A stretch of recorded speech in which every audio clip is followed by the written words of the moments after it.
I think liberals have a great temptation just to treat it as though it's not there. While visiting the Lutheran Campus Ministry house in Marquette, noted theologian Dr. Walter Brueggemann said the American Christian community has been preoccupied with personal salvation and redemption rather than examining the Bible's message about the environment. And I think but by sort of pretending about that, I think we invite people to engage in wholesale denial about their own lives. So what we communicate that way to people in the church, well, if you feel violent, talk about it somewhere else. Don't do that here because we're all nice people here.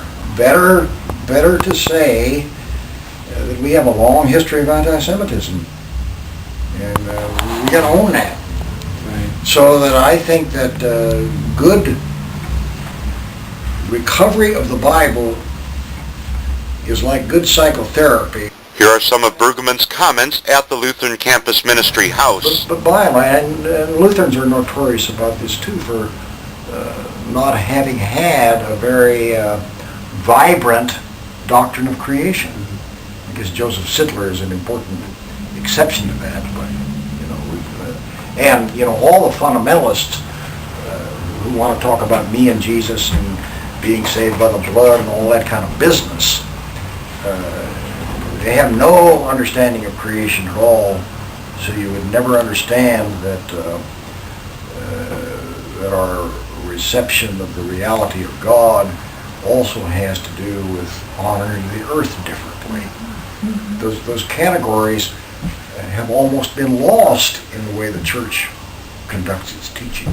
During a fall 2007 visit to Michigan's Upper Peninsula, a famous biblical scholar warned about the consequences of greed, overindulgence, and the abuse of the environment. Solomon is popularly celebrated as a very wise king until you read the text. And when you read the text, which people tend not to do, when you read the text, you begin to see that Solomon is essentially a practitioner of foolishness. On Monday night, October 8, 2007, Brueggemann spoke at Northern Michigan University in Marquette. In describing Old Testament prophets, Brueggemann called them poets. Amos 6, verses 4 to 7. And you will see that these poets in Israel keep wanting to make the regime of economic commodification to be penultimate and not the ultimate source of wealth or well-being. This particular poem, in the old translations, it used to begin woe. The NRSV now has changed that to alas. It seems a little softer. Of course, the people who translate the NRSV are very nice people, so what this poem does is to describe the incredible self-indulgence of the consumer economy in the northern capital of Samaria. Alas, for those who lie on beds of ivory, and lounge on their couches and eat lambs from the flock and calves from the stall, who sing idle songs to the sound of the harp, who drink wine from bowls and anoint themselves with wine. So he's describing the urban elite who have an enormous amount of money for their well-being and their amusement and their self-indulgence. He's describing the power class at the club with frivolous music and body care and extravagant oil and getting your hair done every 3 days and I don't know what. And then when you do rhetorical analysis, what you want to do in the poem is to pay attention to the little twists. But who are not grieved over the ruin of Joseph, but who do not notice in the midst of a flourishing economy that their society is going to hell in a handbasket. So he uses poetry to try to break in to the self-assured consumerism of the urban elite. And when you arrive at verse 7, then the poet says, therefore. When you read it, therefore, in this poetry, you must duck. But because of this self-indulgence, therefore, they shall be the first to go into exile. Because the courts never explain anything. They don't tell you how you get from this analysis to this therefore, and they simply refuse to fill in the gap because they are not scientists and they are not technicians. They fill the gap with moral passion. And I believe that the gap between consumer indulgence and the consequences of that in our society has to be filled with moral passion and not with explanation. So poetic idiom is a really good way to work. The poet only knows that the land that is being abused is God's creation, and the poet knows that there are limits to be honored and restraints to be exercised and trusts to be cared for.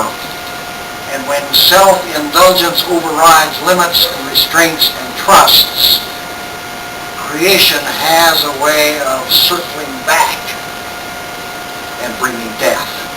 In Isaiah 5:8, it begins now, instead of saying, woe, it doesn't even say alas, it says, ah. But listen to this. Ah,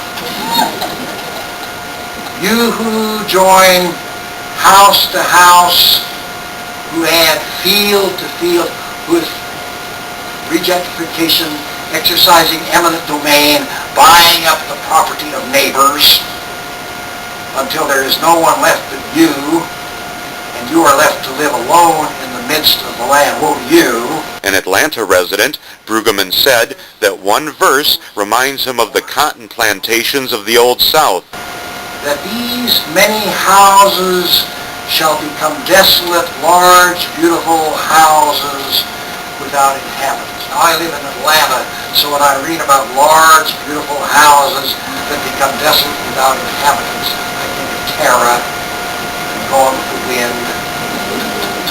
We know that the cotton industry in the South was the wealthiest economy in the world, and nobody paid any attention. He's describing an agricultural economic crisis.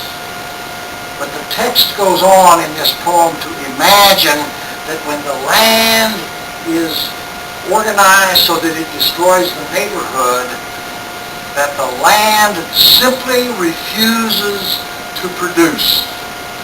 God has said to the land, be fruitful, and the land simply says, I won't do it.